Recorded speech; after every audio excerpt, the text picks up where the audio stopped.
TET தேர்ச்சி பெற்ற ஆசிரியர்கள் அனைவருக்கும் வணக்கம். அதாவது இந்த பிடி பிஆர்டியினுடைய சர்டிஃபிகேட் வெரிஃபிகேஷன் அப்படிங்கிறது இந்த சென்னை ஜோனில் இருக்கக்கூடியவங்களுக்கு வந்து பார்த்தீங்கன்னா நடந்து முடிந்திருக்கு.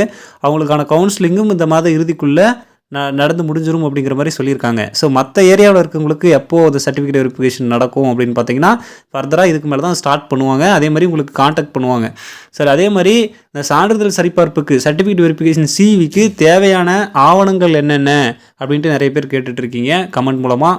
அது என்னென்ன அப்படிங்கிறத பார்த்துடலாம் வாங்க. அதாவது சான்றிதழ் சரிபார்ப்புக்கு கொண்டு வர வேண்டிய ஆவணங்களின் பட்டியல் பின்வருமாறு. என்னென்னு பார்த்தீங்கன்னா எல்லாமே ஒரிஜினலாக தான் இருக்கணும். Greater Chennai corporation call letter இன் ஒரிஜினல், இது வந்து சென்னை கார்ப்பரேஷனுக்கு கேட்டது. ஸோ அதை பேசிஸ்லேயே நம்ம பார்க்கலாம். Greater Chennai corporation call letter in ஒரிஜினலாக இருக்கணும். டிஆர்பியிலேருந்து கால் லெட்டர் இருக்கணும் original. Any other letter received from TRB in original, டிஆர்பிலேருந்து அதர் லெட்டர் ஏதாவது ரிசீவ் பண்ணியிருக்கணும். பர்த் சர்டிஃபிகேட் ஒரிஜினலாக இருக்கணும். எம்ப்ளாய்மெண்ட் கார்டு ஒரிஜினலாக இருக்கணும். கம்யூனிட்டி சர்டிஃபிகேட் அதே மாதிரி ஒரிஜினல் நீங்கள் எடுத்துகிட்டு போகணும். எடுத்துகிட்டு போயிட்டு நீங்கள் வெரிஃபை பண்ணிட்டு எடுத்துகிட்டு வந்துடலாம்.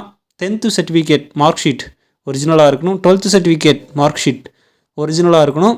UG degree certificate with mark ஷீட்ஸோடு இருக்கணும் அப்படிங்கிறதையும் சொல்லியிருக்காங்க. இது எல்லாமே ஒரிஜினல் தான். இந்த டாக்குமெண்ட்ஸ் தான் வந்து உங்களுக்கு சர்டிஃபிகேட் வெரிஃபிகேஷன் நீங்கள் கொண்டு போகணும். நீங்கள் வெரிஃபை பண்ணிட்டு மறுபடியும் கொண்டு வந்துடலாம், ஒன்றும் பிரச்சனை இல்லை. மேலும் இது மாதிரியான டிஆர்பி மற்றும் பள்ளிக்கல்வித்துறை சார்ந்த உடனடி தகவல்களை தெரிஞ்சுக்கணும்னா மறக்காம நம்ம சேனலை சப்ஸ்கிரைப் பண்ணிக்கோங்க. பக்கத்தில் இருக்கிற பெல் ஐக்கானை கிளிக் பண்ணிக்கோங்க. அப்போ தான் எந்த அப்டேட்டையும் மிஸ் பண்ணாமல் பார்க்க முடியும். நன்றி.